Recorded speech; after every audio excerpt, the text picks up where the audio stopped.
جو لوگ مر جاتے ہیں یعنی کہ ان کی روحیں ان کے جسموں سے نکال لی جاتی ہے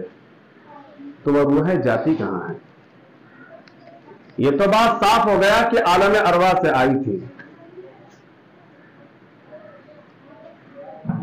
قیامت تک پیدا ہونے والے جتنے بھی لوگ ہیں سارے لوگوں کی روحیں عالم ارواح میں مقیم تھی، اور جو لوگ قیامت تک آنے والے ہیں ان کی ابھی بھی مقیم ہیں، لیکن جو لوگ دنیا میں آ کر اپنا وقت پورا کر کے جن کی روحیں واپس جاتی ہیں وہ کہاں جاتی ہیں؟ قرآن، حدیث اور علماء کے اقوال کو پڑھنے کے بعد یہ بات کھل کر سامنے آتی ہے کہ دو جگہ ہے، ایک علیین، دوسرے سجین۔ علیین یہ وہ جگہ ہے جہاں نیکوکار اللہ کے برگزیدہ نیک بندوں کی روحیں رکھی جاتی ہیں، اور یہ 7ویں آسمان پر عرش الہی کے نیچے ہے علیین۔ تو دنیا کے اندر جو نیک لوگ ہیں، اللہ والے لوگ ہیں، دین و شریعت پر چل کر زندگی گزارنے والے لوگ ہیں، ان کی روحیں ان کے جسم سے نکالی جاتی ہے اور علیین کے اندر رکھ دی جاتی ہے، وہاں وہ قیام کرتی ہیں اور ان کے جسم کو قبروں میں دفنا دیا جاتا ہے، لیکن روح اور جسم کا تعلق قائم رہتا ہے اگرچہ وہ الگ الگ ہیں۔ اور جو لوگ برے ہیں، اللہ کے حکموں کو توڑ کر دنیا میں زندگی گزارتے ہیں، اللہ کی نافرمانیاں کرتے ہیں، یعنی بدروحیں ہیں، ان کی روحوں کو سجین میں رکھا جاتا ہے۔ سجین کے معنی آتے ہیں قید خانہ، اور سجین 7ویں زمین کے نچلے طبق میں ہے۔ علیین 7ویں آسمان پر عرش الہی کے نیچے ہے، اور سجین 7ویں زمین کے نچلے طبق میں ہے جہاں وہ برے لوگوں کی روحیں رکھی جاتی ہیں۔ اب ہماری روحیں ہمارے جسم سے نکال دی گئی، دونوں کو الگ الگ کر دیا گیا عارضی طور پر۔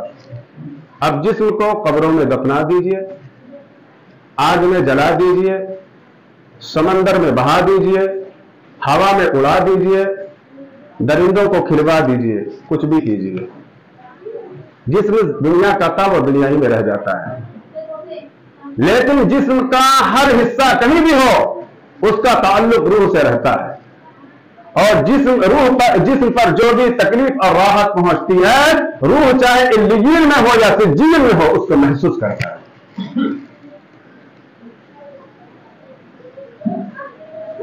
تو میرے عزیز دوستوں،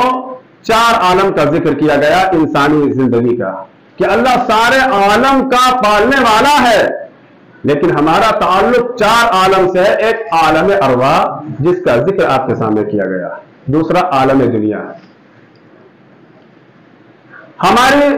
روحیں عالم ارواح میں تھی، جسم سے کوئی وابستہ نہیں، صرف روح تھی، لیکن اللہ رب العزت جب ہمیں دنیا میں بھیجتا ہے تو روح اور جسم کا مجسمہ بناتا ہے اور ایک انسانی شکل دیتا ہے، لیکن روح اور جسم کو عارضی طور پر ایک ساتھ کیا جاتا ہے۔ اب روح جب نکال لی جاتی ہے تو وہ علیین یا سجین میں چلی جاتی ہے، جسم دنیا کا تھا دنیا میں رہ جاتا ہے، اور ہم برزخی زندگی میں چلے جاتے ہیں، یعنی ہمارے مرنے سے لے کر یوم الحساب کے دن تک جب میدان حشر قائم کیا جائے گا، ایک ایک قبر سے 70 مردے اٹھیں گے اپنے حساب و کتاب کے لیے، اس وقت تک ہماری جو زندگی ہے برزخی زندگی ہے۔ وَمِن وَرَائِهِمْ بَرْزَخٌ إِلَىٰ يَوْمِ يُبْعَثُونَ۔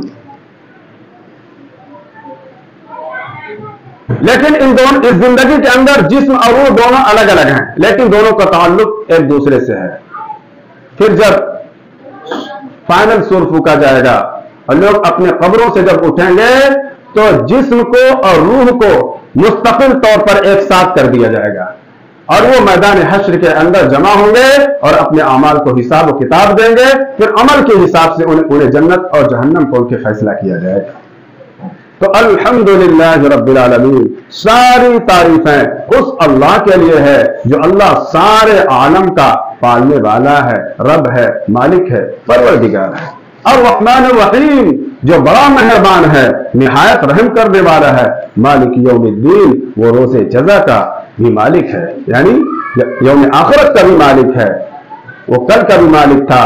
آج کا بھی مالک ہے، آئندہ کا بھی مالک رہے گا، وہ ہمیشہ ہمیشہ کا مالک ہے۔